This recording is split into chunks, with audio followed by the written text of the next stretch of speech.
to Aerotech's Automation1 Motion Control Platform educational series. Aerotech is a company that solves your toughest precision motion and automation challenges.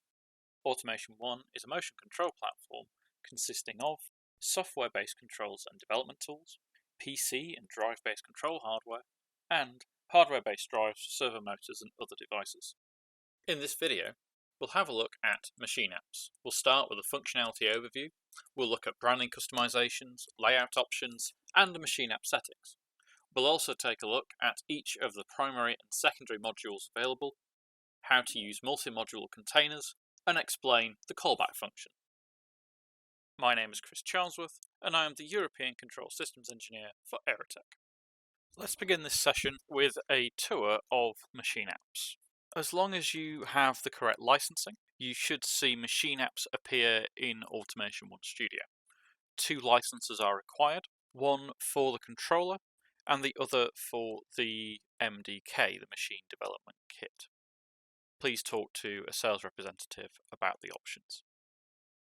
If you have MachineApps licensed and installed, you will have the MachineApps workspace available within Studio. You can see it appears next to the Configure, Develop and Visualize tabs. Now when we click on this, this takes us to the loading screen. Now there's a few different things to deal with here. We have the option to build a new MachineApp. Once we've got one on the system, then the options do change slightly, and we'll demonstrate that in this or in future videos. We also have an option for setting the launchpad branding, which we'll come back around to a little later. Now, we're just going to set up a very simple MachineApp just to show the look and feel of everything. When we click on the button, we're then offered a series of different layouts. Now, this will allow you to put the different modules in different places, and there are many of them to choose from. For this example, we will go with this one. I personally quite like this one. I'm going to put the visualizer on top, a program window, and a few other things. And then we'll add in a couple of secondary modules, as we call them. And these are used for buttons and indicators and for the axis dashboard. And we'll click OK. Now, I am connected to an IXC2E. This is part of the Aerotech standard demo box. Now, we've been dropped into this screen. We're just going to stick to an overview in this video, and then in the other videos in this series there'll be a much more detailed run through of all the settings. So we're going to name our app. We're just going to call this example 1. I've got various different options that I can choose to check here, which again we will come back to in a little while. I'm just going to click on modules on this right hand side. So the first tab is the settings, the second one for modules. Now these are the different pre-written modules, and we're just going to click and drag. Now once we do that, we're presented with a dialog box that will take us through the different settings available for each of these modules. We're not going to go into great detail about these for now. We're just going to drop the ones we want into place, so you can see I added in the programming there. And then this bottom one here, we're going to do a few different things. So we're going to drop in the jog pad first. Now that allows us to set up different job groups to have some manual controls. I also want to have the task status and variables and IO modules inside the app. However, I don't need them to be presented at all times. So I have an option here to add them to the module container. That means they'll appear on the MachineApp together, but they'll have different tabs inside the module window. So you can see the jog pad's the first one, task status is the second, and we'll add in the variables and IO to the third. So it allows you to put controls slightly more hidden away when you need to. Now we'll also add in a couple of secondary modules, so we'll add in an axis dashboard, and we'll add in the customizable buttons and indicators. I'm just going to set up a really quick button here, so we'll take test button 1. It's currently just going to be new state. We're going to say enable axes. We'll make that the text of the button, and then we'll use an AeroScript command. Now you can see the intelligent autocomplete's already popped up on the screen for me, so then I can add the different options as we would any other line of error script. Now, we're going to go into these settings in much more detail in other videos. I just want to show this one. So that's the default button in this case. And we're just going to click OK. Okay, there we go. That is as easy as that. We're just going to press save, and then we're going to press activate. You can only connect to active MachineApps. Now, I've just opened up my file system on Windows, and you can see I also have MachineApps installed. It's installed with the Machine Development Kit. So we'll double click and open that. You can see here I've got to select a controller. Now this is using the same settings as Studio. We're going to go Automation1 Demo Box. A connection is made, and then you can see example 1 is here for us. I'm going to click on that. And then you can see everything is as we laid it out. We have the visualizer across the top, we have the programming window in the bottom left, and we have the jog window at the bottom right, and we can also access task status and the variables in I/O. On the right hand side we have this enable button, which if we click enables some axes for us. We also have the axis dashboard, just like in Studio. We can open that up, we can turn the jog buttons on and off currently as well. So there you go. That is a quick, simple user interface, and that took us about 2 minutes to create. We're going to exit that and go back into Studio. I want to just spend a couple of moments looking at the customizations that are available. So there's a default. We have an icon that looks like an M. We're using the Aerotech standard colors, so a couple of shades of blue. I don't know about you, but I want to hide the fact that it's MachineApps. I want to change the branding on this so that I can have my own customized version of it. I've already prepared the items for this already, so just to be able to run through and demonstrate this. So the icon that will come up in the top left hand of the screen, you can create this. Now there are conversion tools online for doing this. If I click on Browse, I will get a browse window opening up in a moment.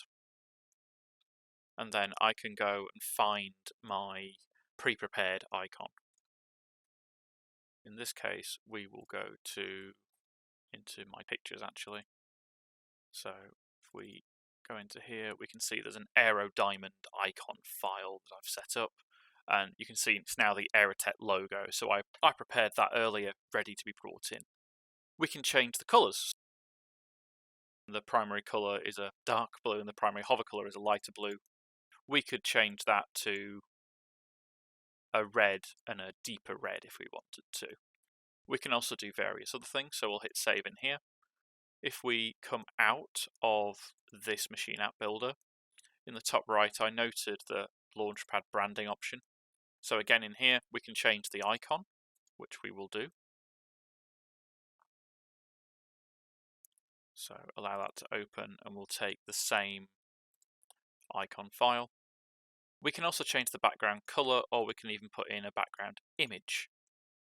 I just so happen to have a background image that I've prepared earlier. Machine App front. This is off our standard corporate presentation. We can also change what we're going to call it. So we'll call this Automation1 Demo. Click OK. Those changes have already been saved. Let's now show those off a little. We will come into Automation1, open up MachineApps, connect to Automation1 Demo Box. You can see now we've got the background image. The icon at the top up here is now the little symbol. We can see example 1 has that same symbol as well. Then we can open that up, and now instead of the blues we've got reds. Just a quick review. Now we've had an overview, we'll move on to set up a basic app and take a deep dive into each of the modules. But first, a quick note about callbacks. A callback is any function that is called by another function which takes the first function as a parameter. A lot of the time, a callback is a function that is called when something happens. That something can be called an event in programmer speak. This is what happens when the app message displays appear on the screen. There can be a conflict with these app message functions. First program that registers for callbacks will get them all. That means if you've got both Automation1 Studio and Automation1 MachineApps trying to register for the callbacks, it will only show in the first program to have registered. The best way to deal with this is to turn off the callbacks in Automation1 Studio and turn on the callbacks in the MachineApps workspace. That way, AppMesh's functions will only appear inside of the machine app. Now we've explained callbacks a little, let's take a look at the different machine app settings that are available. We will begin by looking at the callback settings. I'm back in the Machine Apps workspace of Automation1 Studio. On the right hand side we have the Settings tab already open. That is the default view for this page. And you'll see there's quite a list of different options. Now we already mentioned about the icon and the colours. We'll go through the rest in a moment. The most important one for this moment in time is the Register for Callbacks option. You can see we can turn it on and off with a toggle. When that's turned on, when a button is pressed that causes a dialog box or a message display to appear on the screen, then it will appear inside of Machine Apps. What's important is that we also turn off the callbacks in Studio. The cog in the top right hand corner of Automation1 Studio, you can see here, Register for Callbacks, and we'll turn that off. It's under the Application menu. And press Close. And that is all we will need to do at this point in time. What about the rest of the list? Machine app name, that will be the display name of your app. So if you have a few different apps for different uses, then you have that available to you. We've got the edit layout, so this brings you back to the screen you used before when you first opened up this machine app, when you started a new one to build. Coming down we have the icon, we showed that earlier, and then we have the hover colours, so the primary colour and the hover colour. So the icons on the app that I built earlier all were a pale red, and when you hover over them they go to a darker red. There's also an option to enable touchscreen sizing. In version 2.4 this is a beta function, and this will be fully released in probably version 2.5. Please check the release notes for the version you're using. Then we get onto the controller section. Do we want to show the reset and abort buttons? Those are the buttons that you can see at the top of the screen here within Automation1 Studio.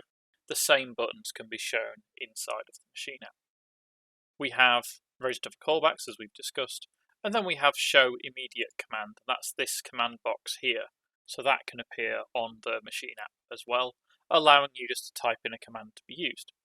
Again, it's entirely up to you as the GUI designer which one you wish to use.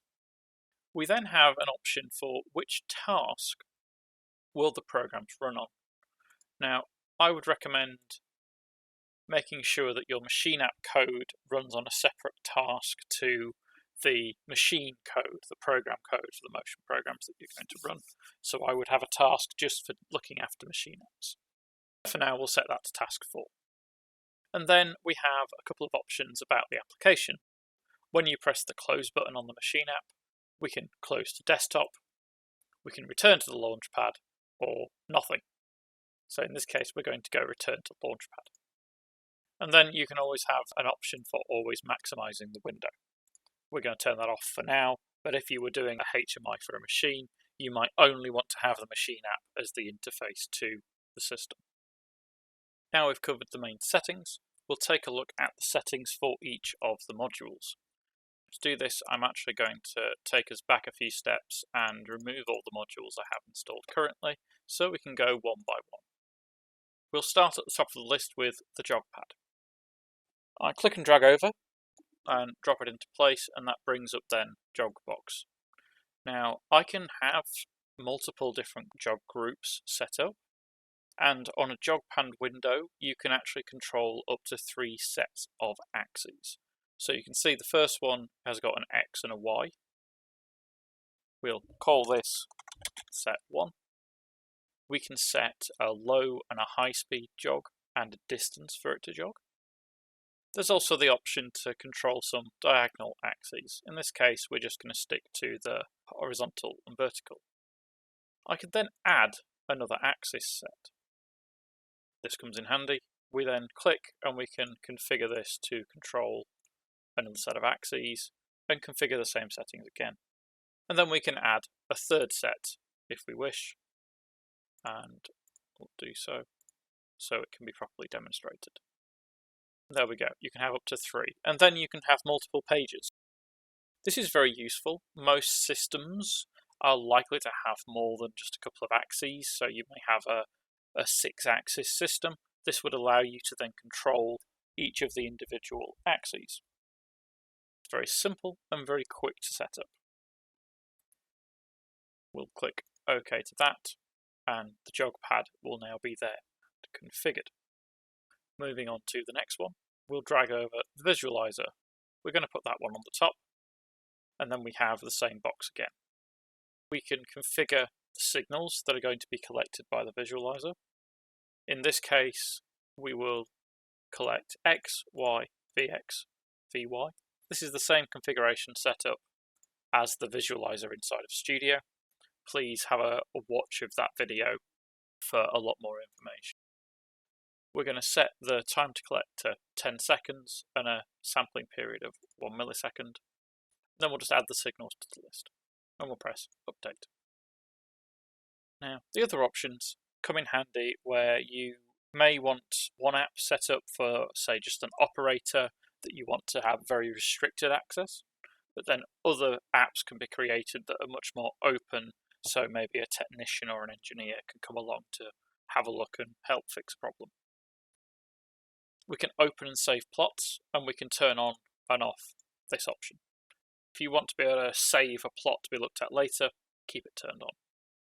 We can control whether or not the user can compute an FFT, whether or not they can overlap plots, and then also there's the option of, is it going to be a fixed plot layout? It may be that you only want to have one of the views available to the operator, to the user I should say. It's up to us what we want here. We're going to leave that turned off for now. And then we have the fixed plot option. We can actually fix whether or not the plot options are there. But you can see the 0 lines, the grid lines, and so on and so forth. That covers all those options. We'll move on to the third module, which is programming. So again, we'll drag and drop. And then we can turn on and off whether or not you can create, save, edit, and build files, whether or not you can load and run programs, and whether or not you can debug programs, running through the step forward, step in, step out type movements. Let's take a look at the task status. So in this one, we're going to add it to a module container. And then you'll see there are no options for this one because it's a very simple, it's just reading back information. And finally, we'll add in the variables NIO. This shows whether or not it's just going to be read-only or not. You can manually change some variable. You can make it read-only. You can then show which tabs you want to show. This is a particularly useful item, as what you can do is just show the favorites and then have the favorites be fixed to whatever you have set in Automation1. So at the moment, we'll leave it as unfixed. We'll go into the develop workspace, go to variables and IO, and we'll select a few to be our favorites today. So you can see there's a few in here. Favorites tabs filled in nicely. If we go back to MachineApps, click on the pencil, we can then copy the favorites across. So you can see we've actually brought our favorites over. Very useful if you want to just have a selection of variables available. Click OK to that one. So that covers the primary modules. The secondary modules go around the edges generally. So there's the axis dashboard. This can go at the top or the bottom. In the future, it's likely to be able to go at the side. And then we can turn on and off various controls. Do you want to be able to home the axes, enable, disable, and jog the axes? If we look at the bottom at the moment, this is the full version of the dashboard. This is what's in Studio all the time, but we can hide various of the options. So the enable, disable button, the home button, whether or not you can jog it or not. So we've got a jog pad. let's not bother with the jog in this case. And then you can also show which data signals you want to actually have on the screen. We'll leave it as program position and program velocity. And we'll click OK. And then finally we have the customizable buttons and indicators. To go through all the options in this and the variations of the options will take a while, and there is another video about MachineApps to take a really deep dive on the various settings, as you can also control these from AeroScript. For now, we'll take a quick look at a few of the options. The first part is there are multiple pages possible of buttons and indicators. You can see test page 1, test page 2 automatically, and we can add in another page if we want to. What you can do is use conditional page selection. You could have it always default to say the last page, and then under certain conditions show the other two pages. So this can be very useful if you have different modes for your system. You can put it machine into a certain mode, and then the appropriate options will appear. Let's just take a look at how to set that up. Test page 1, currently it's 0 is equal to 1, which means it won't appear. If I press edit, I can change my context. So in this case, let's make it down to if the axis has got digital input enabled. Navigate to the digital inputs. We'll then choose which digital input. These are just straight bits to start with, so we'll just use bit 0. And if it's equal to 1. There we go. The other option as well is the priority, so that's quite important. The default should really be the bottom one, and then other options can take precedence over it. You might always want a certain view to come up when you were, say, in a testing mode, but then another view to come up in other modes, and you can do that very easily. Now, that's the conditional page selection. When we look at the test buttons, the buttons themselves, you can name buttons in different ways. To start with, you can name the overall button. You can give a unique name to the state if you wish, and then you can actually control the text on the button. In this particular case, we're going to keep this very, very simple. The button is just going to be used to enable the axes. Now we can control the colours. So the background colour sets what does it look like at the back, and then the foreground will set the text colour. You can see here we've made it an orange on top of a red. That's not particularly usable, so we'll change that into more of a yellow colour in this case. You can see also you can choose different methods of colour mixing if you wish. So there we go, we've got a red with a yellow writing on. And then we can also assign an AeroScript command to this. When we press this button, we want it to, in this case, enable the X and the Y axes. This can be obviously quite useful. That's good to have, but also just thinking about it, I might want this button then to change when the condition is changed, and we can do that as well. I've pressed on the new state button. That's added in another version of this button. We'll make this one disable.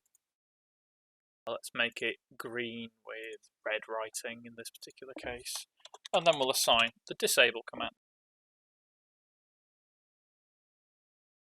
X, comma, capital Y.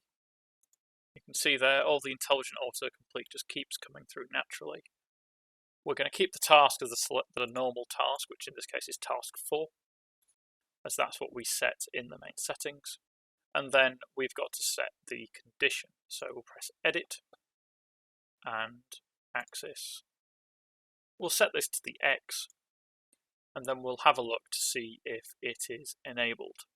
Now, I happen to know that this is under the axis status, and the bit we're going to look at is the command valid bit. So command valid means that the axis is commandable. That's whether or not it is available to be used. If you take a look at the status utility, you'll see the full listing and what they all do. It's also in the help file for you. Command valid, so when it's turned on, you should see the green button, and when it's turned off, you should now see the red button. There we go. We can also set up indicators. Now, indicators do have a more advanced method of control where you can run them from within an AeroScript program. That is going to be the subject of another video. Indicators can be set up pretty much the same way and with various different options as well, because you can do color sweeps, you can do flashes as well, and all of these different options. It will take quite a while to go through, so we're going to save that for the next video to go through them in more detail. But for now, we're going to tie this to whether or not the Y axis is turned on. We will Y enabled. You can see we've got some animation options. We're just going to keep this solid for now. Highlight it green with some black text on it. We'll say Y enabled. And then we'll go through and set up the various options. So we've set it to the Y axis. We'll scroll down, find the axis status. And again, we're going to use the command valid. So you can see when that's equal to 1, it will enable. Handy little feature is I want almost exactly the same, and there's a nice little copy button, so I can copy this, and now we can change this to say disabled. Turn this red, then we'll edit the status to come up with a 0. You can see there, that's a very, very useful feature. We could sit here and rename everything as well if we wish to, and then we'll click OK. We'll hit save. We'll go and take a look at this inside MachineApps. So we'll open up our Machine app. You can see all the branding from earlier. We then have the different options, and we can see that the page hasn't actually appeared correctly. So let's go back and let's just take a quick look at that. And that is because we've got the conditional page settings turned on, so we'll turn that off for now. We'll press save,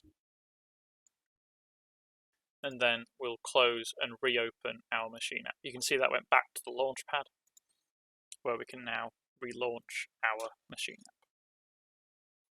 So there we go. We've got the Y enabled and a disable button. Press the disable button, it now inverts back to Y has been disabled. You can combine this with many other features to make some really powerful, really intuitive user interfaces that make your operator lives very easy. That concludes this Motion Control Platform educational video. Thank you for watching. I hope you enjoyed learning about MachineApps on Automation 1.